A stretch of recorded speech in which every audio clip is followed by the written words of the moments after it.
السلام علیکم۔ ہوا کا شدید کم دباؤ آج سے سندھ کو متاثر کرنے جا رہا ہے، جو کہ کسی امتحان سے کم نہ ہوگا۔ سندھ واسی پہلے ہی سیلاب کی زد میں ہیں، تو وسطی و شمالی سندھ کے مکینوں کے لیے حالات مزید کشیدہ ہو سکتے ہیں۔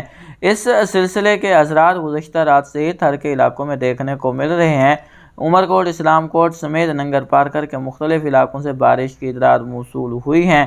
اگلے 24 گھنٹوں کے دوران سکھر، لاڑکانہ، جیکب آباد، شہداد کوٹ، نواب شاہ، سانگھڑ، میرپور خاص، ہالہ، گھوٹکی، کشمور، ڈھرکی، گمبٹ، عمرکوٹ، اسلام کوٹ، چھاچرو، ٹنڈو محمد خان، ٹنڈو احمد، ٹنڈو اللہ حیار، حیدرآباد، ٹھٹھہ، بدین، سجاول، مکلی، کیٹی بندہ اور ان سے ملحقہ دیگر علاقوں میں بادل بننے اور وقفے سے درمیانی سے تیز اور چند مقامات پر موسلادھار سے شدید بارش کا امکان موجود ہے۔ آج سے 25 اگست کے دوران شدید موسمی حالات کا خطرہ بنا رہے گا۔ کراچی کی بات کریں تو آج بھی کراچی کے شمالی علاقوں کی طرف بادل بننے کا امکان موجود ہے۔ اگر ایکٹیو رہے تو شہر کے شمالی حصے میں بارش دے سکتے ہیں۔ ساحلی علاقوں کی طرف تیز بارش کا امکان کم ہے۔ ویسے سسٹم کے اثرات سندھ کے وسطی، شمالی اور مغربی علاقوں میں اکثر مقامات پر دیکھنے کو ملیں گے، جس کے سبب شمالی اور مغربی سندھ کی کچی آبادیوں میں سیلابی صورتحال مزید بگڑ جائے گی۔